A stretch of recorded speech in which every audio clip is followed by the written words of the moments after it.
Shalom and welcome to Jerusalem Studio. Early last week, the Islamic Republic of Iran test-fired two kinds of missiles, one of which was a ballistic missile capable of carrying a nuclear warhead, in direct violation of UN Security Council Resolution 2231, which prohibits any such launches. Tehran's last violation was, of course, just one in a series of international allegations against the Islamic Republic. To discuss these violations and the world's response to them, I'm joined here in the studio by Dr. Emily Landau, a senior research fellow at the Institute for National Security Studies. Welcome. Hi. I'd like also to welcome our TV7 analyst, Mr. Amir Oren, and Dr. Eldad Pardo, who is a research director at Impact SE and lecturer on Iran at the Hebrew University in Jerusalem. Welcome. So, Landau, how do you perceive this? Okay, if we just focus for a minute on the missile tests, as Emil said, it's certainly not the first missile test that we've seen since the JCPOA, the Iran nuclear deal, was presented. But this is the first time we've seen a harsh reaction. It's actually, I think, a welcome response on the part of the United States. Back in October, November 2015, when they test-fired two missiles, precision-guided missiles that can carry a nuclear payload, it was definitely a violation of Resolution 1929 that was still in effect then. Thereafter, after implementation day in January 2016, that resolution was replaced by the resolution that grants legitimacy to the Iran deal, 2231, and unfortunately the wording was changed in Iran's view for the better, from our point of view for the worse. First of all, rather than prohibiting, it calls on Iran not to do these tests, which in diplomatic language is one level down. Secondly, inserted two additional words. So it talks about ballistic missiles designed to carry a nuclear warhead rather than ballistic missiles that can carry a nuclear warhead. And this was at the insistence of Iran, obviously. And unfortunately, the international community, the P5+1, acquiesced to this.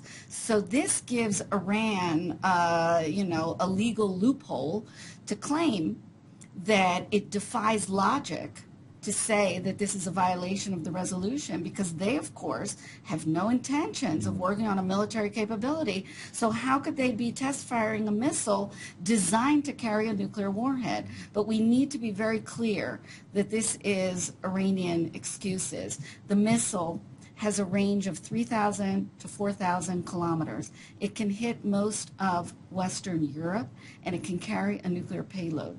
This is serious stuff. Their ballistic missile program is serious, it's dangerous, and it goes beyond defensive needs. And therefore, the reaction that came from the Trump administration, especially Flynn's statement, very welcome. Actually, I want to ask you, Dr. Landau, this question.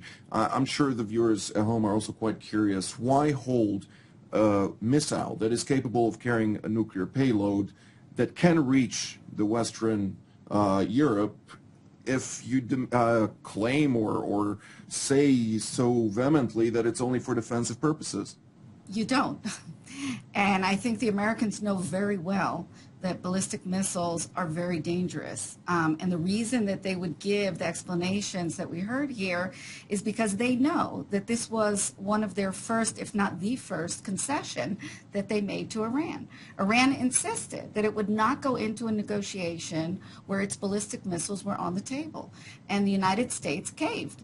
They acquiesced to that, and they made that concession to Iran. It's a ridiculous concession because ballistic missiles are one of three essential components for having a working nuclear weapon.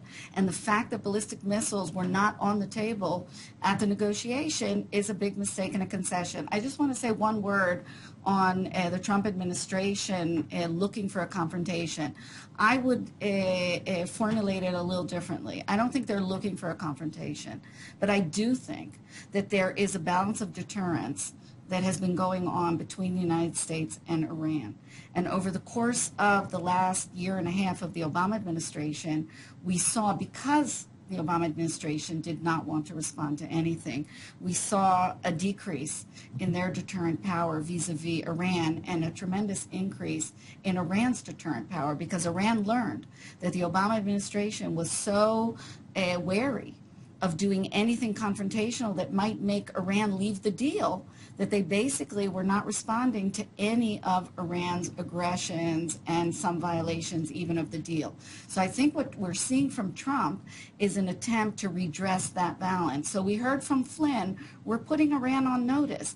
That is telling Iran, we are not going to give you a free ride anymore. And we've already seen from Iran responses where they're basically saying, we have to be careful. We need to continue, of course, with our program, everything, but we have to be careful not to give the American president an excuse to attack us. That actually is Iran responding to U.S. deterrence. When we look in the Middle East, we can see a direct link in this chaotic region. The Islamic Republic has its hand everywhere. Dr. Landau, how does the world turn its eye away from these various approaches that the Iranian regime is taking and just focus on one of its violations rather than everything that's going on? You got me. It's the same question that I'm asking all the time. I don't understand why the international community is turning a blind eye to everything that Iran is doing. They are provoking the P5+1, the United States. There have been a whole series of provocations, some of them specifically towards the United States. Of course, with the episode with the sailors, they're still keeping prisoners, dual Iranian U.S. citizens on bogus charges in prisons. The ones that they released, they did for a huge amount of money, which many see as ransom. It just a long series of provocations, and as you said, they're stepped up military activities in Syria, taking part in atrocities there in Aleppo and other places, massacring citizens there, transferring weapons to Hezbollah in violation of 1701. And the world is not reacting, and the Obama administration did not react. And as I said, because, Iran provokes and tests the reaction of the international community.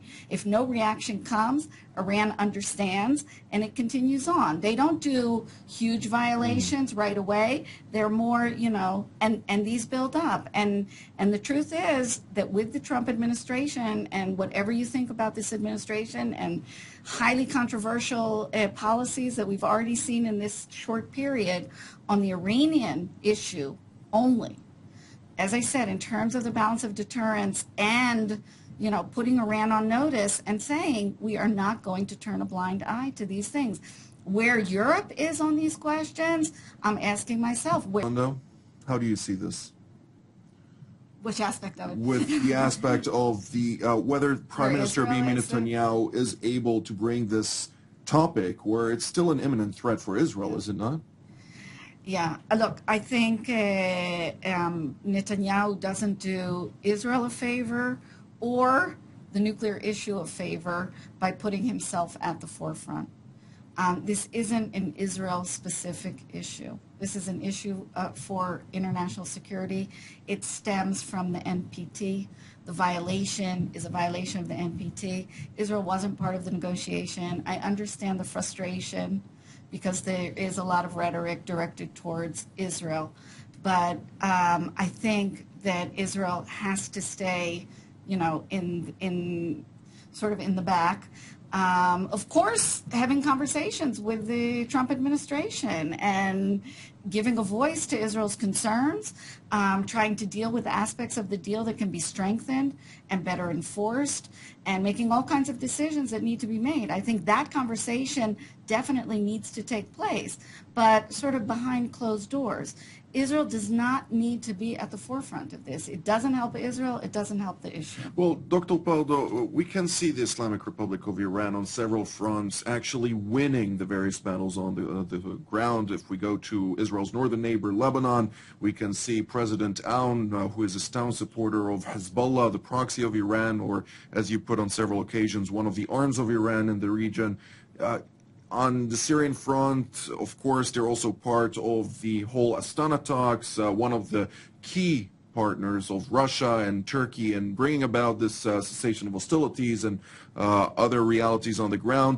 In Yemen, we can see more and more the Houthi rebels gaining ground and making staunch moves that really endanger Saudi Arabia, the arch enemy of the Islamic Republic.